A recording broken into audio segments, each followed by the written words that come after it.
Welcome to Alima சமையல். வாங்க இன்றைக்கி நம்ம என்ன சமைக்க போகிறோன்னா சிக்கன் பிரியாணி. அதுக்கு தேவையான பொருட்கள் பார்த்துடலாம். சின்ன வெங்காயம் ஒரு கைப்பிடி, பூண்டு ஒரு கைப்பிடி, 4 தக்காளி, ஒரு லெமன், 2 பச்சை மிளகா, 3 துண்டு இஞ்சி, ஒரு பெரிய வெங்காயம், கொத்தமல்லி தழைக்கு ஒரு கைப்பிடி, புதினா, 4 பட்டை, 4 ஏலக்காய், 3 கிராம்பு, 2 பிரியாணி இலை, அரை கப் தயிர், 1 ஸ்பூன் மிளகாய்த்தூள், 1.5 ஸ்பூன் போட்டுக்கலாங்க. வாங்க நம்ம இப்போ தாளித்து விடுறதுக்கு ஆரம்பிக்கலாம். 2 கரண்டி நெய் ஊற்றிக்கலாங்க.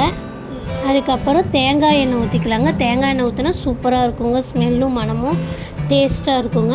அதுக்கப்புறம் நம்ம கொஞ்சம் ஆயில் ஊற்றிக்கலாங்க. எல்லாமே கலந்து செய்யும்போது பிரியாணி சூப்பராக இருக்குங்க. நான் இந்த டம்ளரில் 4 டம்ளர் அரிசி எடுக்கிறேங்க. அதுக்கு தேவையான பொருட்கள் இதுங்க. 1 கிலோங்க.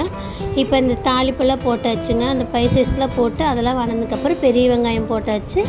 பெரிய வெங்காயம் போட்டு பெரிய வெங்காயம் நல்லா வணங்கிட்டோம்னா நல்லா கோல்டன் ப்ரௌன் ஆகணுங்க. அப்போ தான் பிரியாணி டேஸ்ட்டாக இருக்கும். இப்போ வந்து நம்ம மிளகாய்த்தூள் போட்டுக்கலாங்க. மிளகாய்த்தூள் போட்டு அப்புறம் சிக்கன் போட்டுக்கலாங்க. சிக்கன் போட்டு நல்லா சிக்கனும் போட்டு நல்லா வதக்கி விட்டுலாங்க. கல்லுப்பும் போட்டு சிக்கன் போட்டு நல்லா கலக்கி விட்டு போட்டு நம்ம என்ன பண்ணணும், ஒரு 2 நிமிஷம் மூடி வைக்கணுங்க. பாருங்கள், இந்த மாதிரி எல்லாம் கலந்து விடலாங்க. இன்றைக்கி ஏன் நான் சிக்கன் பிரியாணி காலையிலே செய்கிறேன்னா, இன்றைக்கி என் பொண்ணுக்கு பர்த்டே, அதனால் அவள் ஸ்கூல் கொண்டு போகணுன்னு கேட்டனால செய்கிறேங்க.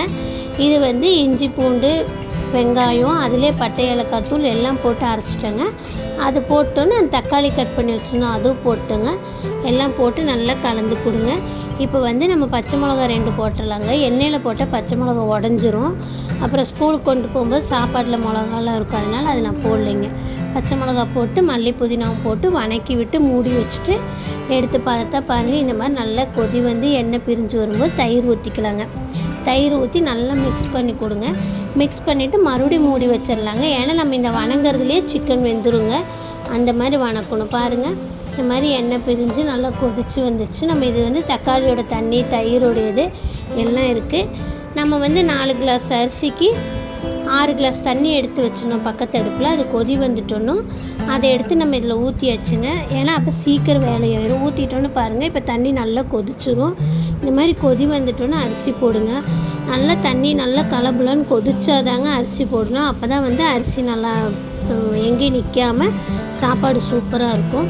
பாருங்கள், இப்போ ஃபுல்லாக அரிசியெல்லாம் போட்டு நம்ம எல்லாம் முடிச்சுட்டு இப்போ லெமன் புழிஞ்சு விட்டுடலாங்க. கலந்து கொடுத்துட்டு பாருங்கள், இந்த மாதிரி இருக்கும்போது நல்லா கலந்து கொடுத்துட்டு லெமன் புழிஞ்சு விட்டுடலாம். இந்த வீடியோ முடிச்சுட்டு நம்ம இதிலேயே வந்து பர்த்டே விளாக்கு போடுறோங்க. கேக் கட் பண்ணுற வீடியோ போடுறோம், அதுவும் பாருங்கள். இந்த மாதிரி லெமனும் புழிஞ்சாச்சுங்க. புழிஞ்சிட்டு மல்லி புதினாவும் போட்டு எல்லாம் நல்லா கலந்து கொடுத்துட்டு நம்ம தம் விட்டுறலாங்க. பாருங்கள், இந்த மாதிரி 1 நிமிஷம் விட்டுட்டு அதுக்கப்புறம் தண்ணி இஞ்சிட்டோன்னா இந்த மாதிரி கலந்து விட்டு போட்டு நம்ம லாஸ்ட்டில் வந்து ஒரு பாத்திரத்தில் தண்ணி வச்சு அதுக்கு மேலே வந்து இது வச்சிட்டோம்னா ஒரு 10 நிமிஷம் வச்சோம்னா போதுங்க. ஒன்றும் பண்ண வேணாம். ஃபுல்லாக எல்லாமே தம்மாகி சூப்பராக சிக்கன் பிரியாணி ரெடி ஆயிருங்க. இப்போ பார்க்கலாங்களா எப்படி இருக்குது சாப்பாடுன்னு. பாருங்கள், இந்த மாதிரி ஆயிடுச்சு. எவ்வளோ சூப்பராக பீஸெல்லாம் அப்படியே உடையாமல் அரிசியும் உடையில பார்த்திங்களா, இந்த மாதிரி ஆயிடும். பாருங்கள், ஒட்டாமல் டேஸ்ட்டும் சூப்பராக இருக்குங்க. செஞ்சு பாருங்கள். செஞ்சு பார்த்துட்டு கமெண்ட் பண்ணுங்கள். இந்த வீடியோ முடிச்சுட்டு இதிலையே வந்து நாங்கள் கேக் கட் பண்ணுற வீடியோவும் போட்டிருக்கோங்க. ஃபுல் வீடியோ பாருங்கள். குட்டீஸுக்கெல்லாம் நிறையா இருக்கும், சூப்பராக இருக்கும். வாங்க பர்த்டே கேக் கட் பண்ணலாம். பாருங்கள், கேக் கட் பண்ண போகிறோம். இதெல்லாம் வந்து எங்கள் ரிலேட்டிவ் குழந்தைங்க. இது வந்து அண்ணன் தங்கச்சி வீடியோங்க. அண்ணன் தங்கச்சி எடுத்த ஃபோட்டோங்க. கேக் ஊட்டும்போது பாருங்கள், அண்ணனோட கிஃப்ட்டு தங்கச்சி காலையிலே பிரிக்கிறாங்க. அடுத்தது பாருங்கள், இது ஒரு கிஃப்ட்டுங்க பாப்பாவுக்கு. அடுத்து பாருங்கள், இப்போ கேக் கட் பண்ண போகிறோம். பாருங்கள், இது கேக் கட் பண்ணுற வீடியோ.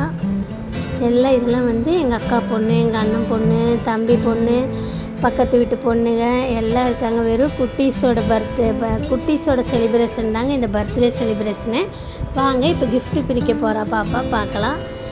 இதெல்லாம் வந்துட்டு கிஃப்ட்டுங்க. இதெல்லாம் அம்மாவோட கிஃப்ட்டு. இது பாருங்க, குட்டீஸுக்கெல்லாம் எங்கள் வீட்டு குட்டீஸு. இதெல்லாம் இவங்களெல்லாம் பார்த்துட்டு எங்களுக்கு எங்கள் குழந்தைங்களாம் எப்படி இருந்தாங்கன்னு கமெண்ட் பண்ணுங்கள், லைக் பண்ணுங்கள், சப்ஸ்கிரைப் பண்ணுங்கள். வீடியோ ஃபுல்லாக பாருங்கள், அப்போ தான் நல்லாயிருக்கும். ஃபுல்லாக பார்க்காம பாதியில் பார்த்திங்கன்னா வீடியோ நல்லாவே இருக்காது. பாருங்கள், இதெல்லாம் நாங்கள் கொடுத்த கிஃப்ட்டு. பாப்பாவுக்கு தேவையான பொருட்கள் தாங்க வாங்கி கொடுத்துருக்கோம் கிஃப்டாக. அந்த கிஃப்ட்டுகள்லாம் ஓப்பன் பண்ணுறாங்கங்க. பாருங்கள், இந்த டேபிள் மேட் ரொம்ப நாளாக கேட்டே இருந்தேன். அதனால் நாங்கள் இது வந்து பர்த்டே கிஃப்ட்டில் கொடுத்துட்டோம். முடிஞ்சதுங்க வீடியோ.